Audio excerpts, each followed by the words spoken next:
Hi, we're back. I'm Tom Hill. This is Wayne D'Amico. We're both certified commercial investment members, and we're talking with you today about property taxes and how you possibly could save money. Earlier in the program, we talked about what is the date of valuation, and so I want to go back to this one. Wayne, how do I appeal my valuation if it is current?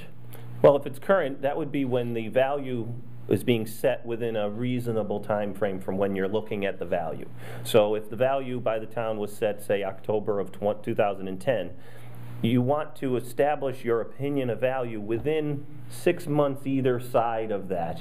And the more current the revaluation is to when you're looking at it, it tends to be a little easier to get that information from the market. That's a very important point then. How do I appeal my valuation if the value was established 4 years ago? A little bit more of a challenge. If you're doing it today, you can call a local real estate agent, call an appraiser, try to get their opinion of the current market, and that information is generally out there. Places like Zillow, other places will give you a sense of that as well. Stop, Zillow, explain that please. Zillow.com is a website that was established a few years ago that actually purports the valuations according to their valuation model of most homes in the state of, in the country, actually. Wayne, that was a good tip. Yes, there you go. Good tip. When should I hire an appraiser?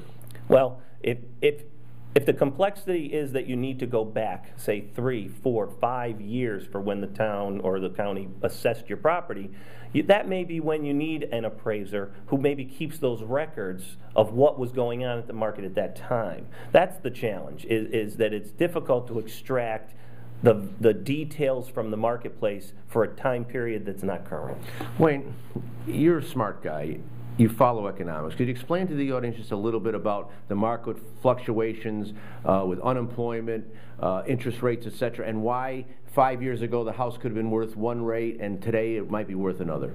Well, it's actually as simple as that, Tom. Actually, the economy simply goes up and it goes down, and I think we all understand that. The issue for you and your tax assessment is to have an appreciation of when the value was relevant, and if when the value was relevant, if that was the good times or the not so good times.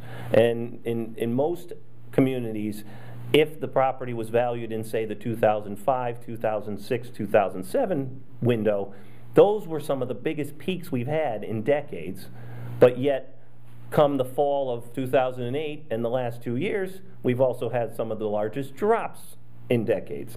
And so there is an enormous sensitivity and a complexity to establishing that valuation trend and how it impacted your property at the time. Well, then what should I look for when hiring an appraiser? Well, you always, when you're going to hire a professional to help you, you just simply should be looking for the most qualified person you can find within the budget that you're in. And you can assess that yourself by asking them and other people how they go about it. How much business do they do in your area? And one of the best things I find is that if you know somebody that actually knows more about the business and knows an appraiser and makes a warm referral to you for someone, sometimes that's the best way to go about it. Yeah. Does the appraiser have detailed market knowledge of your neighborhood and such? One more on professionals, or two. Don't you need an attorney to do this for you? Well, it depends. Depends on your community, depends on the rules. Most often, a homeowner can always appeal the assessment themselves up to a certain point anyway. Traditionally, in the last, say, 10 years, a consumer has had the right to make sometimes what's called an informal appeal, and that's typically at a point where there's a new revaluation going on. There tends to be a mass appraisal company doing the work, and before they kind of lock the numbers in, you're often given an opportunity for them where they send out a note and say, hey, your number has changed from X to Y, and you'll have about a month to call us and talk to us about it. And that's a great opportunity to double check the square footage, the bedrooms, the details about your home. And if you do that, there's no real formality. That's why they call it informal. You sit with the person that actually was responsible to do the work.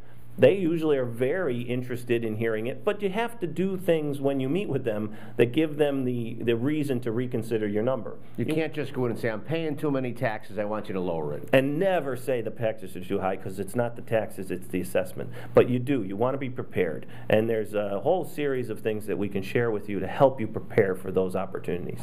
I know you're going for a break, and we'll be there just in a second. What does an attorney typically charge for a tax appeal? Actually, I apologize. I didn't quite answer the question about the attorney, did I?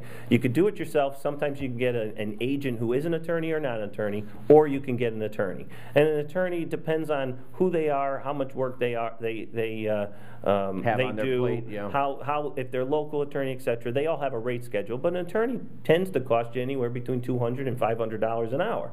So if they're going to be paying attention to your issue, you would imagine they're going to spend a few hours at least preparing and helping you with your project. So it could cost you $1,000+ to engage an attorney for this issue. Yeah, ask how many hours are you going to spend.